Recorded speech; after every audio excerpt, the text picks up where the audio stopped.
नमस्ते दोस्तों। एक बहुत ही अजीब सी घटना हुई जहां आदमी ने बैंक में बस एक एवोकाडो दिखाकर 6 लाख रुपए चोरी कर डाले थे। और एक आदमी है जो इतनी सी गैप से निकलकर भागा था। और क्या आप इस तस्वीर के पीछे की कहानी को जानते हो? इस तस्वीर के पीछे बहुत इंटरेस्टिंग कहानी है और इस कहानी को आपको ज़रूर जानना चाहिए। तो चलिए जल्दी से वीडियो को शुरू करते हैं। पर हाँ, एंड तक इस वीडियो के साथ ज़रूर बने रहिए। आज आपको बहुत कुछ इंटरेस्टिंग जानने को मिलने वाला है। Fact number 14। जमैका नाम का एक देश है और यहाँ एक आदमी ने लॉटरी में भारी रकम जीती थी। पर जब ये भाई साहब लॉटरी लेने आए तो इसने कुछ इस तरह का मास्क पहना हुआ था ताकि इससे कोई रिलेटिव्स या फिर फ्रेंड्स पैसा ना मांगे। शाबाश बेटा, बहुत बढ़िया मुन्ना। Fact number 13। कुछ डिओड्रेंट मैन्युफैक्चरर कंपनीज है जो ऐसे स्निफर्स को काम पर रखते हैं जो लोगों के आर्म पीट को सूंघते हैं, यानी उनके बगल को सूंघते हैं। ये इंश्योर करने के लिए कि उनके प्रोडक्ट की क्वालिटी कैसी है। ये जो स्निफर्स होते हैं ये अपना पूरा दिन हॉट रूम्स या फिर आउटडोर्स में ही स्पेंड करते हैं और कभी कभी तो ये 1 घंटे में 60 आर्म पीट्स को सूंघते हैं। क्या आप करना चाहोगे ऐसी जॉब? नहीं। कमेंट में ज़रूर बताना। Fact number 12। एंशिएंट रोमन्स अपने दांतों को सफ़ेद करने के लिए ह्यूमंस और एनिमल्स इन दोनों के यूरिन का एज अ माउथ वॉश के रूप में इस्तेमाल करते थे, क्योंकि हमारे यूरिन में अमोनिया, नाइट्रोजन और हाइड्रोजन होता है जो कि इस दुनिया में मौजूद one of the best cleaning agents है। इसीलिए एंशिएंट रोमन्स माउथ वॉश के लिए यूरिन का इस्तेमाल करते थे। Fact number 11। दोस्तों, क्या आप जानते हो कि दुनिया के सबसे आइकॉनिक मॉन्यूमेंट में से एक the great wall of China के कंस्ट्रक्शन के दौरान स्टिकी राइस यानी चावल का इस्तेमाल किया गया था। सिर्फ चावल ही नहीं बल्कि उसके साथ साथ लाइम, वुड, वाटर, स्टोन और ऐसे ना जाने कितने इंग्रेडिएंट्स का इस्तेमाल किया गया था। लेकिन इन्हीं इंग्रेडिएंट्स की वजह से ये पूरा ग्रेट वॉल ऑफ चाइना खड़ा है। Fact number 10। एक बार एक औरत ने एम्पायर स्टेट बिल्डिंग से सुसाइड करने की कोशिश की थी तो उसने बिल्डिंग के 86th फ्लोर से जंप कर दिया था, पर हवा के मजबूत झोंके की वजह से वो वापस 85th फ्लोर पर जा गिरी। नेचर को भी उसका ये सुसाइड मंजूर नहीं था। Fact number 9। साल 2012 में चोई गैप बोक नाम का एक कैदी था और आप यकीन नहीं करोगे कि ये अपने सेल डोर के फूड स्लॉट से बॉडी को स्क्वीज करके भाग निकला। और वो जो फूड स्लॉट था वो 5.9 इंचेस टॉल और 17.7 इंचेस वाइड था, यानी सिर्फ इतनी सी गैप से वो बॉडी को स्क्वीज करके भाग निकला। वैसे मैं आपको बता दूं, चोई गैप बोक एक योगा मास्टर था और उसने अपने बॉडी पर स्किन ऑइंटमेंट नाम का एक कला होती है, उसने उसका इस्तेमाल किया था। मुझे तो अभी तक विश्वास नहीं हो रहा कि इतनी सी गैप से कोई कैसे निकल सकता है। Fact number 8। जापानीज साइंटिस्ट एक ऐसी वैक्सीन तैयार कर रहे हैं जो हम ह्यूमंस को इमॉर्टल बना देगा और हमारे शरीर में मौजूद ज़ॉम्बी सेल्स को ख़त्म कर देगा। और इन्हीं ज़ॉम्बी सेल्स की वजह से हम बूढ़े होते हैं और ये वैक्सीन उसी को ही ख़त्म कर देगा। इस वैक्सीन की वजह से हम कम से कम 200 से तो 300 सालों तक आराम से जी सकते हैं। क्या ऐसा करना ठीक है? कमेंट में ज़रूर बताना।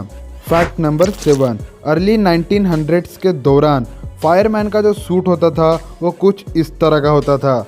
आज के और पहले के फायरमैन सूट में हम फ़र्क साफ देख सकते हैं। Fact number 6। शिकागो में 1867 से तो 1974 तक अगली लोगों का यानी बदसूरत लोगों का पब्लिक में आना इल्लीगल था। मतलब बदसूरत लोगों को पब्लिक में नहीं आया दिया जाता था और इसे द अगली लॉस के नाम से जाना जाता है। ये लॉ सिर्फ और सिर्फ पुअर और डिसेबल लोगों को ही टारगेट में रख के बनाया गया था।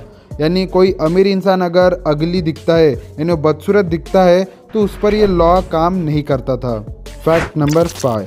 हर्बर्ट चावेज नाम का एक इंसान है जो फिलीपाइंस में रहता है और इसने अपने चेहरे और शरीर पर 23 सर्जरीज की, क्योंकि उसे बिल्कुल सेम टू सेम सुपरमैन की तरह दिखना था, क्योंकि ये हर्बर्ट भाई साहब सुपरमैन के बहुत बड़े फ़ैन हैं। इसने अब तक 23 सर्जरीज पर लाखों रुपए खर्च कर डाले और अब खुद डॉक्टर्स ही इसे कह रहे हैं कि वो आगे की सर्जरीज ना करे। फैक्ट नंबर 4, साल 2019 में इजराइल का एक आदमी था और इसने 2 बैंक से करीब $8,000 यानी करीब 6 लाख रुपए चोरी किए थे, वो भी सिर्फ एक एवोकाडो की मदद से। जी हाँ, एक एवोकाडो की मदद से, क्योंकि बैंक एम्प्लॉयज़ को लग रहा था कि वो एक ग्रेनेड है और ये एवोकाडो दिख भी वैसा ही रहा था और इसी एवोकाडो को उसने ग्रेनेड बोलकर बैंक्स को लूटा। फैक्ट नंबर 3, नेपाल के एक डॉक्टर है संदूक रुइत, जो कि एक आई सर्जन है। इन्होंने 1 लाख गरीब पेशेंट्स की आंखों का फ्री में इलाज किया और उन्हें अपनी आंखों की रोशनी वापस दिलवाई।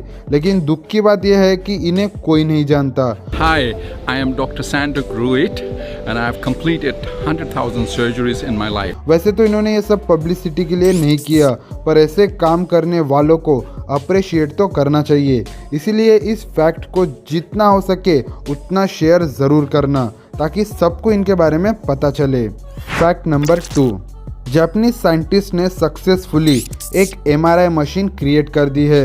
इसमें क्या होता है कि जब हम सोते हैं और सोते समय हम जो सपने देखते हैं, उन सपनों को ये मशीन रिकॉर्ड कर सकती है और उसे रिकंस्ट्रक्ट करके हमें उठने के बाद हम कभी भी उस सपने को देख सकते हैं। फैक्ट नंबर 1, अब इस फोटो को देखिए। हम देख सकते हैं कि एक लेडी है जिसका नाम है पेरो। वो एक आदमी को ब्रेस्ट फीडिंग करवा रही है जिसका नाम है साइमन, बल्कि ये आदमी कोई और नहीं उसके पिता है और ये लेडी उसकी बेटी है। तो आखिर ये पिता को ऐसी ब्रेस्ट फीडिंग क्यों करवा रही है? क्योंकि इसके पिता साइमन को उस समय रोमन्स ने भूखा मरने की सज़ा सुनाई थी, तो इसकी वजह से इसकी बेटी पेरो जब भी अपने पिता से मिलने आती थी तो वो उनको ब्रेस्ट फीडिंग करवाती थी। तो बहुत समय तक पेरो ऐसे ही करती रही, पर वहाँ के जेलर ने पेरो को एक दिन ये सब करते हुए पकड़ लिया। लेकिन उसके इस सेल्फलेसनेस काम की वजह से वहाँ के ऑफिशियल्स बहुत ज़्यादा इम्प्रेस हो गए और उसके पिता को छोड़ दिया गया। इस पूरी स्टोरी को रोमन चैरिटी के नाम से जाना जाता है और ये स्टोरी रोमन राइटर वैलेरियस मैक्सिमस ने AD 14 और AD 37 के बीच में लिखी थी। लेकिन करीब 1362 में फेमस राइटर जियोवानी बाकाशियो ने स्टोरी को फिर से बताया, जिसके बाद इस कहानी के बहुत से पेंटिंग्स भी बनाए गए और उन्हें $मिलियन में बेचा भी गया। लेकिन बहुत से लोगों ने इस कहानी और पेंटिंग्स को गलत तरीके से देखा है। लेकिन आप कैसे देखते हो इस कहानी को? आपके थॉट्स मुझे कमेंट्स में ज़रूर बताना। तो दोस्तों, वीडियो पसंद आई तो वीडियो को लाइक और चैनल को सब्सक्राइब ज़रूर करना, क्योंकि आगे बहुत इंटरेस्टिंग और अमेजिंग वीडियोस आने वाली है। तो चैनल को सब्सक्राइब ज़रूर करना और बेल आइकन को भी प्रेस ज़रूर करना, ताकि जब वो वीडियोस आए तो आपको उसकी नोटिफिकेशन सबसे पहले मिले। तो चलिए दोस्तों, मिलते हैं जल्दी नेक्स्ट वीडियो में। तब तक के लिए जय हिंद, वंदे मातरम।